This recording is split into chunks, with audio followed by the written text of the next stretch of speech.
In 1997, a lonely armored car driver pulled off the second biggest cash heist in American history.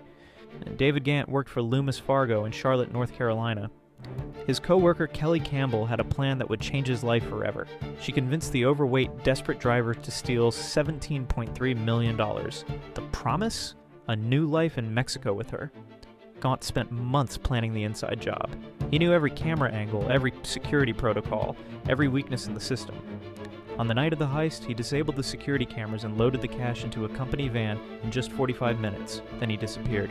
Gant flew to Cancun with a fake identity and waited for his cut. But back home, his accomplices made a deadly mistake. They started spending like millionaires. Luxury cars, breast implants, expensive houses. The FBI noticed within weeks.